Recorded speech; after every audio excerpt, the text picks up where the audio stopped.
Bonjour tout le monde, alors pour rappel je suis Vanessa, je suis fibromyalgique depuis 2017 et je fais ces vidéos pour rompre un peu l'isolement de mes compatriotes qui se sentent vraiment seuls et je me suis dit on a beau se parler sur les réseaux sociaux, mettre un visage un peu sur une personne ça peut aussi faire du bien, donc voilà mes vidéos.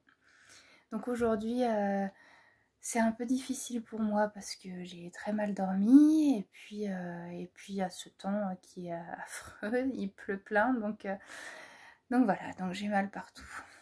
J'ai voulu me reposer un peu dans la journée mais avec les enfants c'est compliqué et en fait quand j'y réfléchis je me dis tant mieux parce que j'aurais dormi dans la journée et puis ce soir ça aurait recommencé, donc autant être vraiment crevée et puis essayer de dormir normalement cette nuit. Donc je me suis dit aussi pourquoi pas du coup parler du sommeil. Je sais qu'on est toutes un peu impactées par le manque de sommeil, donc est-ce que c'est la fibromyalgie qui fait qu'on dort mal ou est-ce que le fait qu'on dort mal nous donne la fibromyalgie? On ne sait pas.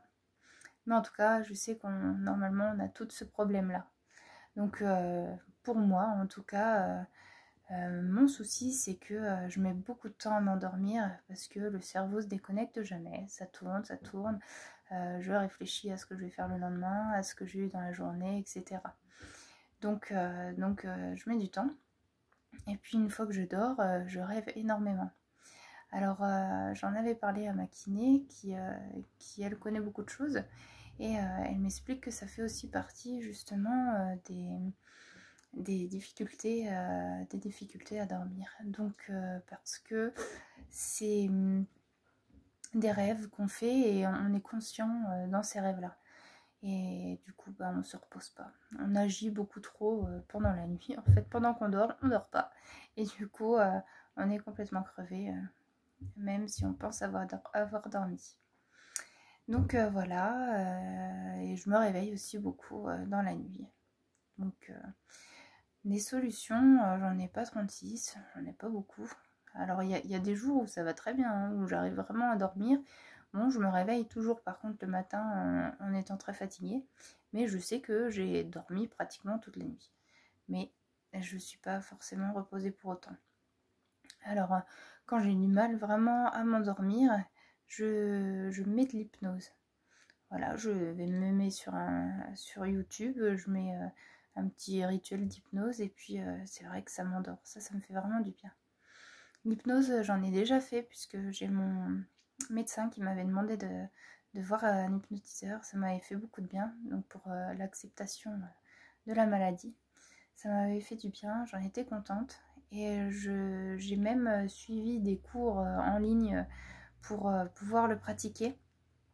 Alors bon, je ne peux pas devenir professionnelle puisque ce ne sont que des certificats. Mais au moins je peux l'utiliser aussi un petit peu pour moi.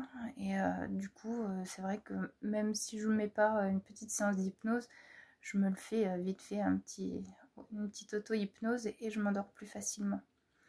Donc voilà, moi ça marche pas tous les coups parce que des fois on n'est pas du tout dedans, donc comme hier, voilà, j'ai mis du temps à m'endormir, à 3h je dormais toujours pas. Donc voilà, ce que je peux vous dire, en tout cas je pensais aussi aux filles qui travaillent. Alors bon, je parle pas de cette période-là de confinement, mais celles qui arrivent encore à travailler. Je vous félicite parce que c'est vraiment pas facile. Je vois comme des jours comme ça où j'ai passé pratiquement ma journée allongée sur le canapé. Je trouve que c'est vraiment top et courageux de pouvoir continuer de bosser. Donc ça va dépendre évidemment des métiers. Il y en a certaines qui ont dû changer de métier et il y en a qui peuvent plus du tout travailler.